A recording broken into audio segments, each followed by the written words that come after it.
Welcome, Risketeers. We are practicing for round 2 of the Grandmaster's tournament. These are the round 3 settings, which are pretty crazy settings, so we're going to do some practice on them. This is Zombie Apocalypse, and it's the first player to die to zombies wins the game. So we're playing in Boston with blizzards, no fog, and we're playing with progressive cards. Although, I don't think it ever would get to that point, but maybe it would. So we'll see. We just did our first practice game of this. We're going to practice again with this same group to see if we have all gotten any better at how to play it. I think the key is the reverse of normal risk. You kind of want to be in one position because it's easy to roll out of that one position, and you want to be going last like I am here. Theoretically, I should be in good shape.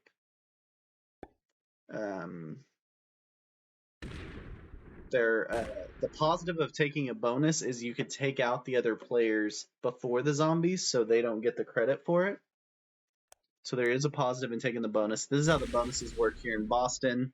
At the top, Alston Brighton's a +2, Charlestown's a +2. Then you got the Finns a +5, Downtown a +3, East Boston a +3, Jamaica Plain +5, Roxbury +7, Waterfront +5, West Roxbury +5, Dorchester's a big +10 if you can hold it, and the Harbor Islands, the archipelago, down on the right side here, a +4. Alright, let's see everyone's strategy. Remember, the key of the game is you've got to be the first human player to die to the zombies. Now, we are playing with zombie, but that's not who we're talking about. We're talking about these green guys, right? So we're playing with Crackle, flying the flag of Barbados, a Grandmaster. General Tabata, a Grandmaster, flying the flag of the U.S. Zombie, flying the flag of the U.S., also a Grandmaster. And me, Mitch on Risk, playing as a Grandmaster with the flag of the United States. Alright, so Zombie takes a bonus. Everyone's moving towards bonuses this time that we're playing. That seems to be the strategy. Going last, the negative is trying to find your bonus, I guess, but I've got a nice +5 to work with. So I think the play is something like this.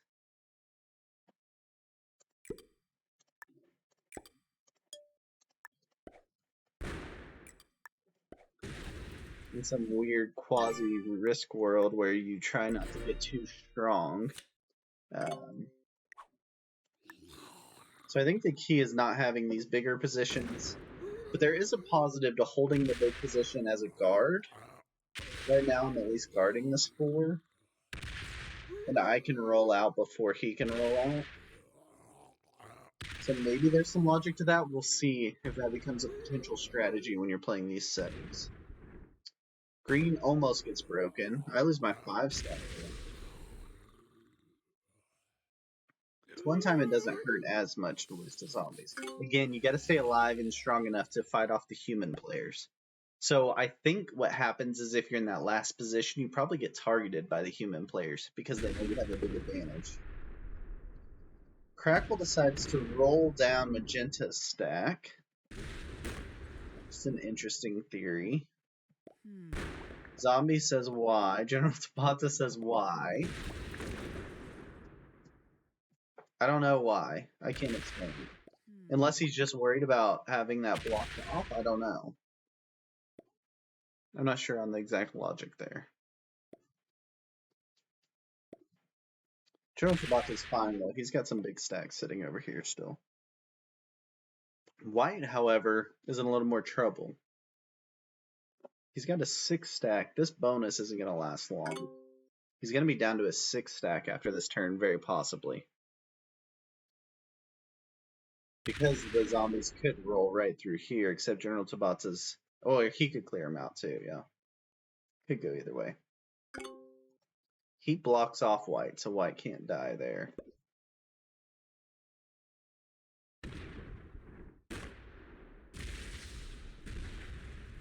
Zombie goes in and takes a second bonus, or he okay, so he guards White. Interesting. Interesting. So he's kind of kill guarding, but he's kill guarding in a manner to protect White. So kill guarding is kind of very much a thing in these settings.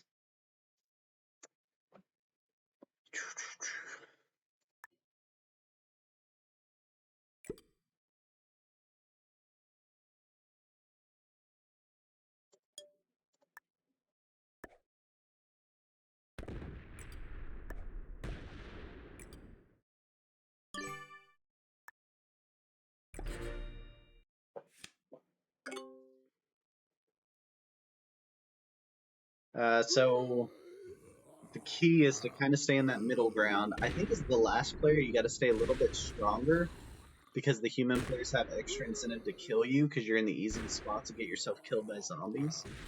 So you have to stay a little bit stronger, keeping in mind that you can also roll out right before the zombies go because you're last in the turn order. So that's my logic in being in two positions right now with a decent sized external. It may be the wrong strategy, but we're trying it out, trying to get better at these settings.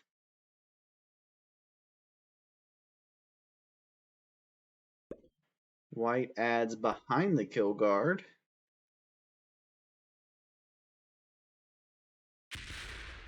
And he hits a zombie stack, losing just, I think, one troop was what he lost there.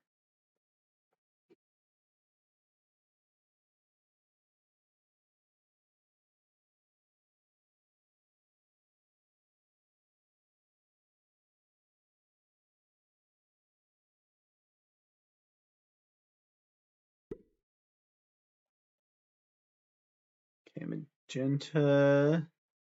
Let's with Joey. Joey takes a second bonus. So these bonuses up here at the top are Charlestown's a +2, Downtown's a +3. So he's at a +5, which matches my waterfront bonus. Orange gives up the kill guard.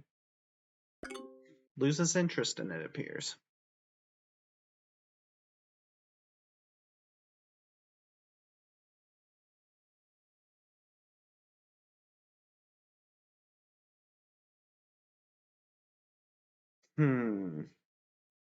Magenta is guarding Orange's bonus.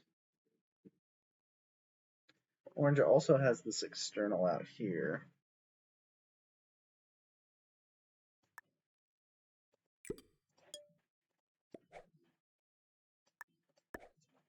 Magenta seems upset about this, but I'm not here to hurt you, Magenta.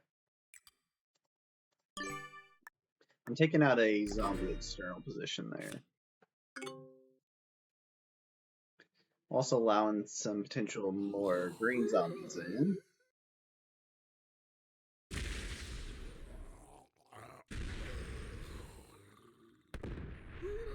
Which could end up hurting me here on the backside with my 3 stack. I think I'm going to be okay.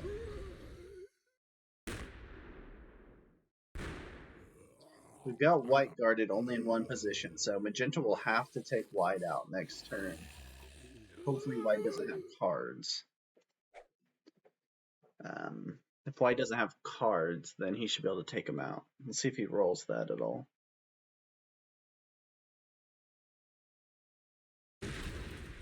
Yeah, Magenta takes white out. So white loses, can't get killed by the zombies if he gets killed by a human. We're down to a 3-player game against the zombies.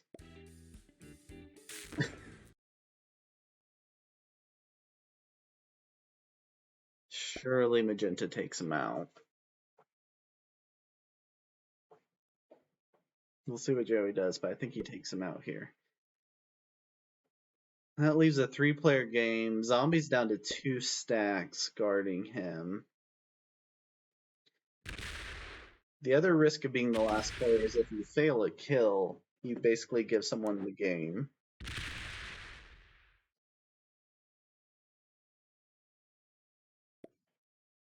Let's see what Zombie decides to do here.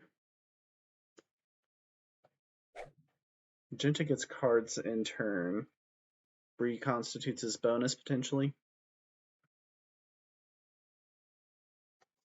These touch. Yeah, so he builds back his bonus. And he guards zombie by doing that. Keep in mind for the GM tournament, the whole game is winner take all. So there's no bounty points or anything like that. We're all strategizing based off of trying to be the first player killed by zombies. And one way to do that is what Zombie did in his last game. Not the green zombie, the orange zombie did in the last game. He took out all the other human players so that he was the only player left to be killed by zombies. So you can play it really serious, high level, and try to kill everybody as one option.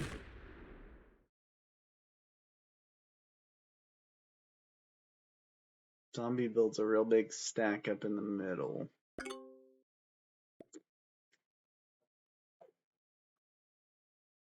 Threatening me, I assume.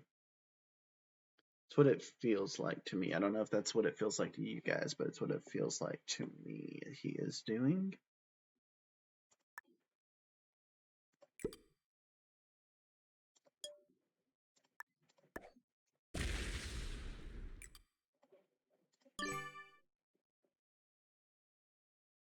Hoping that zombie stack goes in to hit magenta here and break them.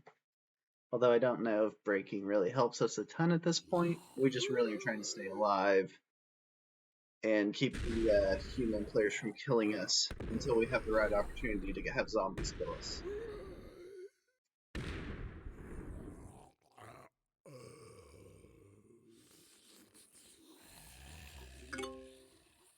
Let's see what Magenta does. He's got 8 troops with his 2 bonuses. He's got some decent sized stacks. He's at 45 troops. Could take either zombie or I out, potentially. He'd have to roll through some green zombies, but he could do it.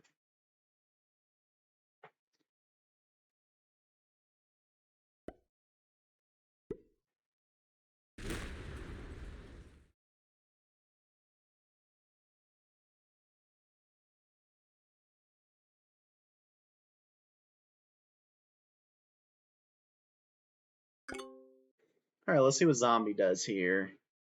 He's at 33 troops. He got 8.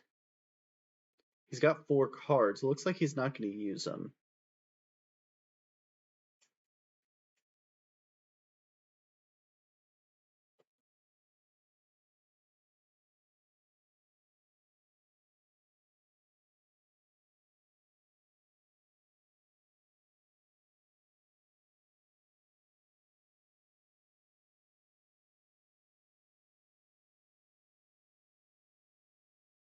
He's really thinking it through.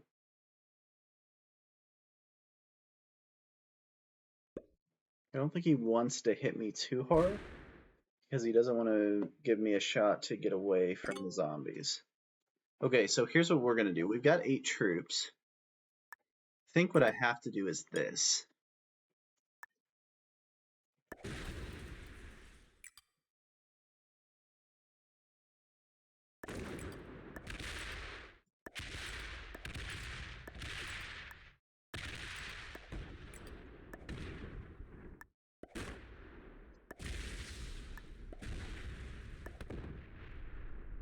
Okay, so we're hoping the zombies kill us. We got a chance. It's not a perfect plan. We're hoping that he kills us. We'll see. If not, we're dead, so. This is all the fun of playing a first to die zombies game. Is it all comes down to some zombie pathing, and that's not a good path. We did not want the zombies to go that direction. We're hoping that 12 won't mess up his path and get us.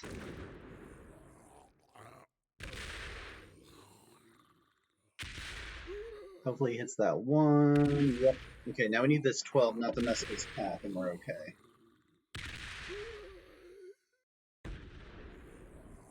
It's gonna be... Oh! You still got a chance. Need him not to hit that. Ah!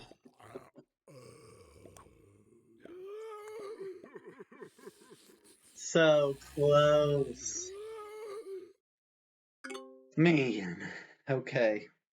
We'll watch the rest of this out. Thought I had it. I just had a few too many troops. I needed my bonus to be broken before that. So that's the negative of getting the bonus. But very interesting settings. We'll spectate the end of this. just to see how it all turns out.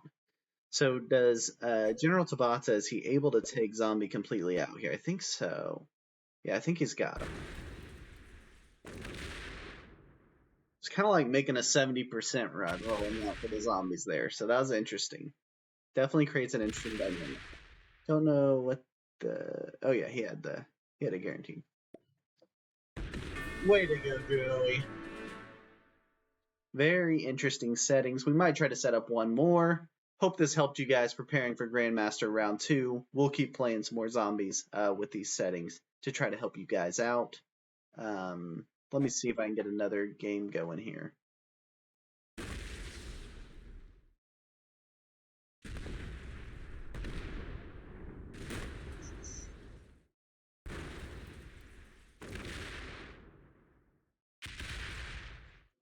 Let me see if these guys want to play 1-1.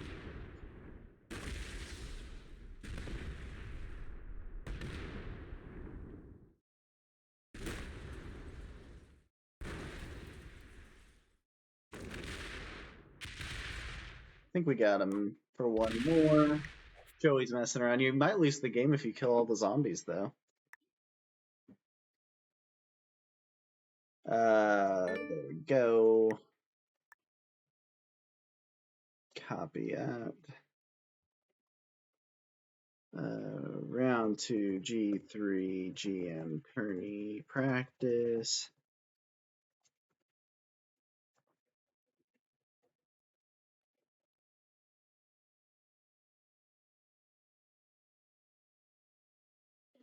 See if we can get it refilled back up. See if we can get Zombie back in. Interesting. So that was the strategy. So far, both practice games have gone to the person that killed the other players. So the human was able to kill their 3 human opponents in both games we played so far. Really, in that game, it was because I made a zombie run to try to get killed by zombies, and I came within 1 territory of getting killed. So I think the strategy, if I was planning out my tournament strategy, 1, you want to get lucky and get to go last in turn order. But 2, if you're not last in turn order, I think you target the player that's last in turn order to try to take them out of the game so that they no longer have that advantage. Maybe the way to play it. But playing for strong bonuses at this point has been the way to go.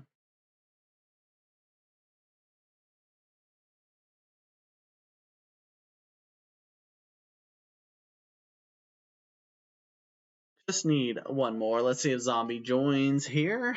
Hopefully he will hop back in. We can get one more practice in. Definitely learning a lot about these settings. So these are the round 2, game 3 settings. So if you lose your first 2, if you're not the winner of the first 2 games in round 2, you play these settings in a 4-player game with 1 player getting to go on in the tournament. So it'll be a very stressful game for those players that are playing it in the tournament with these settings on Zombie Apocalypse. First to die, 2 zombies. Another note, the classic tournament signup started today. So if you are interested and maybe you like to play the old school Risk board game style, that tournament, World Championship, the signups have started today. I will put a link down in the description on YouTube at Mitch on Risk so that you guys can sign up for that tournament. Would love to have everyone in it. It's all skill levels, so it should be a lot of fun. Joey says, I think someone having a kill guard on the last player is important. Yeah, so maybe you don't take out the last player necessarily, but having that kill guard would be valuable. Yeah, because even if they roll, well, and you got to have a strong enough kill guard because they could roll you with their troops to try to roll down your kill guard.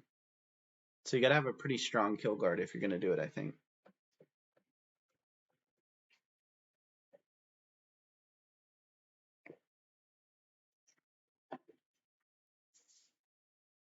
I think that first player in turn order has to play the game to be the strongest player and try to kill the other human players.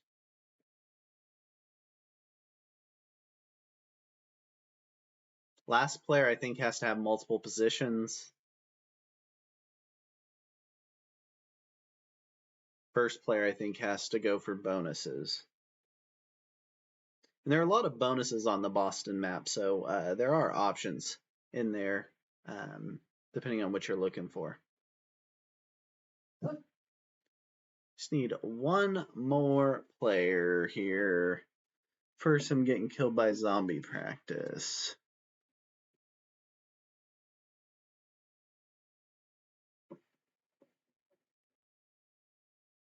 Let me post in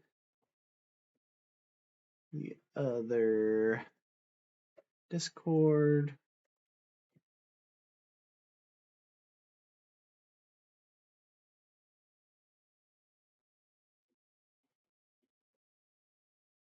Maybe we can get Harlow back in.